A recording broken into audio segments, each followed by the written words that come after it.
পাপ ক্ষমার সর্বোত্তম মাস হল রমজান। হজরত আবু সাঈদ খুদরি রাদিয়াল্লাহু আনহু বর্ণনা করেন, মহানবী হজরত মুহাম্মদ সাল্লাল্লাহু আলাইহি ওয়াসাল্লাম বলেছেন, যে বান্দা খোদার পথে একদিন রোজা রাখে, আল্লাহ তাআলা তার চেহারা থেকে আগুনকে দূরে সরিয়ে দেন। সহিহ মুসলিম। একবার মহানবী সাল্লাল্লাহু আলাইহি ওয়াসাল্লাম বললেন, ফেরেশতা রোজাদারের জন্য দিন-রাত ইস্তিগফার করতে থাকে। এছাড়া হাদিসে এ বিষয়ে আরও বর্ণিত হয়েছে যে হজরত আব্দুর রহমান বিন আউফ রাদিয়াল্লাহু আনহু বর্ণনা করেন, হজরত মুহাম্মদ সাল্লাল্লাহু আলাইহি ওয়াসাল্লাম বলেছেন, যে ব্যক্তি রমজান মাসে ঈমানের সঙ্গে সওয়াব এবং ইখলাসের সঙ্গে ইবাদত করে, সে নিজ গুনাহ থেকে এভাবে পবিত্র হয়ে যায়, যেভাবে সেদিন সে তার মাতৃগর্ভ থেকে জন্ম লাভ করেছিল। সুনানে নিসাই, কিতাবুস সাওম।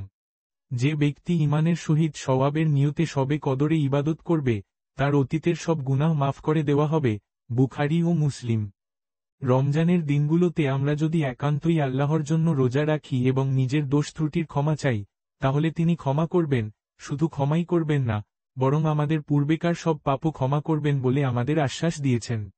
আবু হুরায়রা রাদিয়াল্লাহু আনহু থেকে বর্ণিত, রাসূল সাল্লাল্লাহু আলাইহি ওয়াসাল্লাম বলেছেন, 3 ব্যক্তির দোয়া বাতিল করা হয় না, তাদের একজন হল সিয়াম পালনকারী, যতক্ষণ না সে ইফতার করছে। তিরমিজি।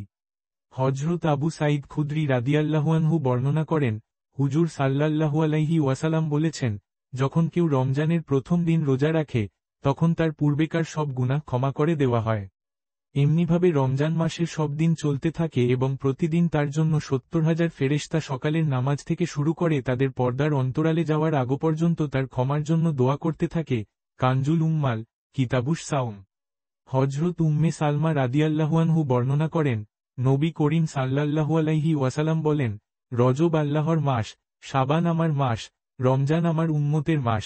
রাসূল সাল্লাল্লাহু আলাইহি ওয়াসাল্লাম বলেন, যে ব্যক্তি ঈমানের সঙ্গে সওয়াবের নিয়তে রমজান মাসে রোজা রাখবে, তার অতীতের সব গুনাহ মাফ করে দেওয়া হবে। রমজানে 5 ওয়াক্ত ফরজ নামাজ অবশ্যই মসজিদে জামাতে পড়ার চেষ্টা করতে হবে।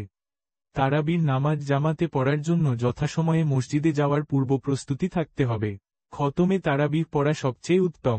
ইবাদতের সময়ের সঙ্গে মিলিয়ে কাজকর্মের রুটিন পরিবর্তন করে পুনর্নির্ধারণ করতে হবে। রমজানের 5টি সুন্নত পালনে সচেষ্ট থাকতে হবে, যথা: 1. সাহরি খাওয়া, 2. ইফতার করা, 3. তারাবির নামাজ পড়া, 4. কোরআন তিলাওয়াত করা ও 5. ইতিকাফ করা। যারা কোরআন তিলাওয়াত জানেন না, তারা শেখার চেষ্টা করবেন। যারা তিলাওয়াত জানেন, তারা শুদ্ধ করে তিলাওয়াত করার চেষ্টা করবেন। যারা বিশুদ্ধ তিলাওয়াত জানেন, তারা অর্থ বোঝার চেষ্টা করবেন। যারা তর্জমা জানেন, তারা তফসির অধ্যয়ন করবেন। রমজানের বিশেষ 3টি আমল হল: 1. কম খাওয়া, 2. কম ঘুমানো ও 3. কম কথা বলা। হারাম থেকে বেঁচে থাকা, চোখের হেফাজত করা, কানের হেফাজত করা, জবানের হেফাজত করা। রমজানের অতীব গুরুত্বপূর্ণ একটি সুন্নত হল ইতিকাফ। রমজানের শেষ দশক ইতিকাফ করা সুন্নতে মুয়াক্কাদ কিফায়া। এর কম সময় ইতিকাফ করলে তা নফল হিসেবেই গণ্য হবে। পুরুষেরা মসজিদে ইতিকাফ করবেন, নারীরাও নিজ নিজ ঘরে নির্দিষ্ট কক্ষে ইতিকাফ করতে পারবেন। তাকওয়া অর্জনই রমজানের লক্ষ্য ও উদ্দেশ্য। আল্লাহ তাআলা পবিত্র কোরআনে বলেছেন, হে মুমিনগণ, তোমাদের প্রতি রোজা ফরজ করা হয়েছে, যেরূপ ফরজ করা হয়েছিল তোমাদের পূর্ববর্তীদের প্রতি। আশা করা যায় যে তোমরা তাকওয়া অর্জন করবে। সূরা বাকারার 183 নম্বর আয়াত।